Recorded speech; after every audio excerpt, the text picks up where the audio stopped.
आज का छोटी सी कहानी है दोस्तों, मेहनत के फल। एक गांव में दो दोस्त रहते थे। एक का नाम मोहन और दूसरे का नाम सोहन था। दोनों में बहुत ही गहरी मित्रता थी।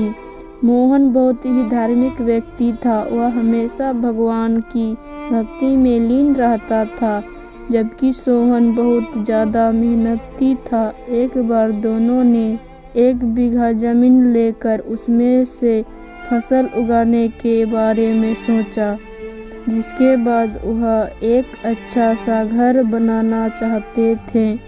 इसके बाद दोनों दोस्तों ने खेत खरीद लिया। सोहन दिन रात खेत में मेहनत करता और मोहन मंदिर में बैठकर फसल अच्छी होने के लिए भगवान से प्रार्थना किया करता। इसी तरह से समय बीतता गया और कुछ दिन बाद फसल पक गई। फसल पकने के बाद उसकी कटाई करके उसे बाजार में जाकर बेच दिया। इसके बाद उन्हें अच्छा पैसा मिला। इस पर सोहन ने कहा कि इसमें से मेरा ज़्यादा हिस्सा है, क्योंकि मैंने दिन रात एक करके खेत को खाद पानी देकर फसल उगाए हैं।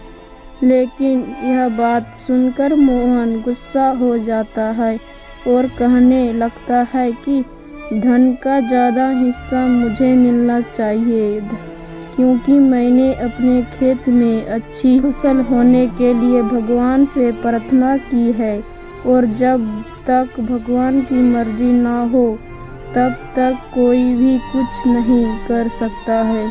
दोनों इसी बात को लेकर लड़ने लगे।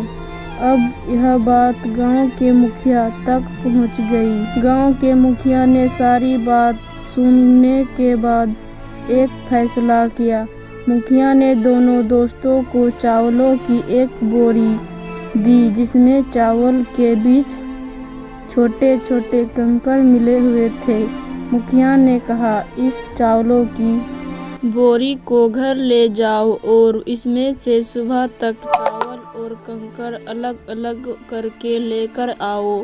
फिर मैं सुबह फैसला करूँगा फसल का ज़्यादा धन किसको मिलना चाहिए। दोनों अपनी अपनी चावलों की बोरी लेकर घर चले गए। सोहन अपने चावलों की बोरी को खोलकर उसमें से कंकड़ अलग अलग करने में लग गया।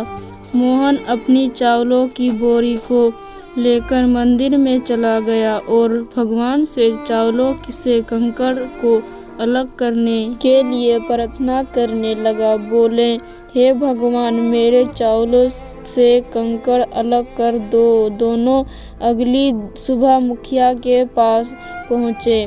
सोहन ने तो पूरी रात जागकर चावल से एक एक करके सारे कंकड़ अलग कर दिए। इस पर मुखिया बहुत खुश हुआ और मोहन ने अपनी बोरी मंदिर से ले जाकर ऐसी की ऐसी मुखिया के सामने रख दी और मुखिया से बोला, आप बोरी को खोल कर देख लीजिए। मुझे भगवान पर पूरा विश्वास है कि इस चावल की बोरी से सारे कंकड़ निकल चुकी होगी। लेकिन जब मुखिया ने चावल की बोरी खुलवाई तो देखा सारे कंकड़ चावल के बीच ही मौजूद थे। मुखिया ने मोहन को समझाते हुए कहा कि भगवान भी हमारी मदद जब ही करते जब हम अपनी तरफ से मेहनत करते हैं। यह बात समझाते हुए मुखिया ने फसल का ज़्यादा धन सोहन को दे दिया। इसके बाद से मोहन भी सोहन के साथ खेत में मन लगाकर मेहनत करने लगा। इस बार इनके खेत में और भी ज़्यादा अच्छी फसल हुई है।